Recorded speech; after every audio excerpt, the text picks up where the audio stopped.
The Equalizer 3 came out last week. Sorry that I'm just now getting around to talking about it. I feel like I'm gonna be apologizing for the next few weeks as I catch up on a lot of videos. Can't be helped, can't be avoided. Today I'm talking about The Equalizer 3, which is directed by Antoine Fuqua, and it stars Denzel Washington and Dakota Fanning. Denzel doesn't do sequels, but he for some reason showed up for 3 of these movies. And Antoine Fuqua, by the way, is one of my favorite directors ever. Like, he directed Training Day, which is one of my all-time favorite movies, not coincidentally, also starring Denzel Washington. He also directed The Magnificent Seven. You know what?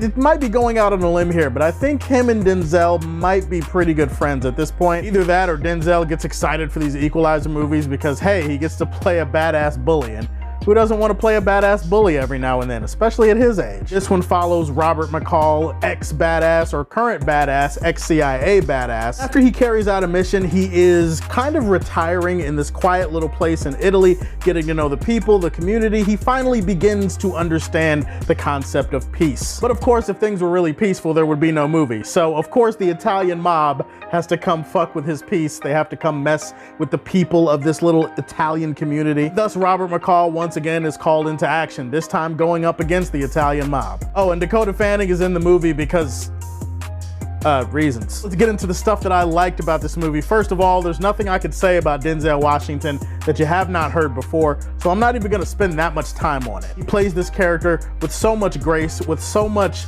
presence. You do feel that sense of, I'm tired and I want to be left alone, but I also really can't stand by when I see terrible shit happening. That's why we connect with a character like Robert McCall. Like, we're all big fans of justice. I'm assuming almost half the world at least is a Batman fan. We love justice. We love seeing things that are unjust being corrected, being righted, and we love seeing sometimes people take matters into their own hands to correct that injustice. Robert McCall may be Danny Glover at this point. Maybe he's getting too old for this shit. Every time that he gets out, they drag him back in. But hey, that's why we love him. That's why we love the character. Denzel plays that character to perfection. Antoine Fuqua directs a really good movie here. There's some good cinematography, excellent camera work, a lot of great contrast between shadows. The way that he uses shadows to contrast the lighting in certain scenes when he's trying to create an atmosphere for an action scene. Like, you know how John Wick is the guy who killed the fucking boogeyman? Like, that's how they describe him in his first movie. Robert McCall is like the actual literal boogeyman. So it'd be awesome if those two met up in a movie one day. The boogeyman and the guy who killed the boogeyman, they probably would be great friends, now that I think about it. Probably wouldn't be any violence of any kind. He is the boogeyman in this movie, and Antoine Fuqua definitely plays that up. There are certain scenes in this movie that feel more like a slasher movie, more like a horror movie. The way that they presented it, the way that they showed it,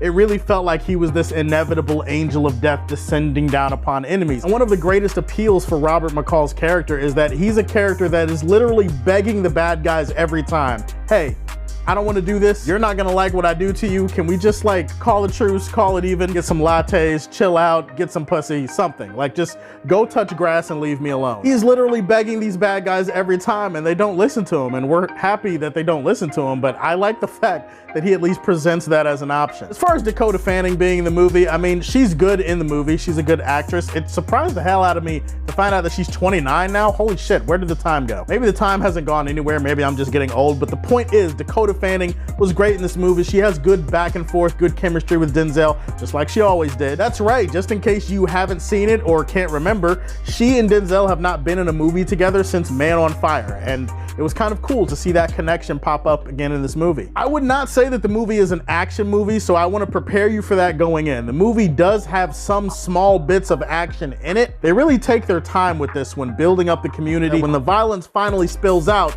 it feels even more brutal because you've been waiting for it for so long. The violence in this movie, just like in the other Equalizer movies, is brutal, it's quick, it's sudden, and it's terrifying in a way. But I do have to warn you, if you're expecting like a full throttle beginning to end action thriller type of movie, that is not what this movie is. This movie's much more slow burn. I'm gonna say that's probably gonna be your biggest issue with the movie, is that the pacing doesn't feel as good as the other two movies. It doesn't feel like as much is happening scene to scene. Like I said, the violence in this movie is very quick and brutal, but maybe you need something a little bit more extended. I think that's valid, and I think the movie's not really interested in your complaint. But the pacing for the movie does feel a little bit slow at times. I feel like this could have been mitigated if the film had actually tried to develop an emotional connection with some of the characters in this Italian community for us. We don't really have an emotional connection that's anchoring the story, and it makes the movie feel a little bit slower than it could have. As much as you care about this Italian community, you don't care that much. You don't care about these people as much as the movie might want you to care, and I do feel like that's a flaw in the storytelling. I think the bigger issue with the movie is the subplot involving Dakota Fanning and her CIA agency.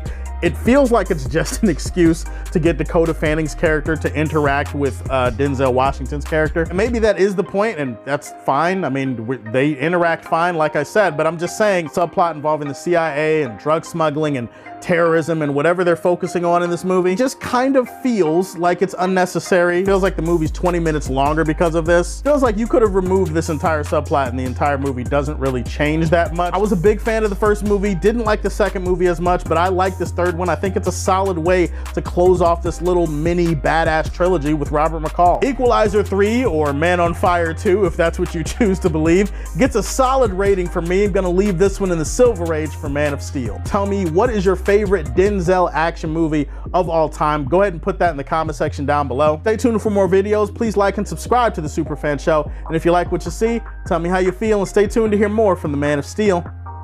Peace.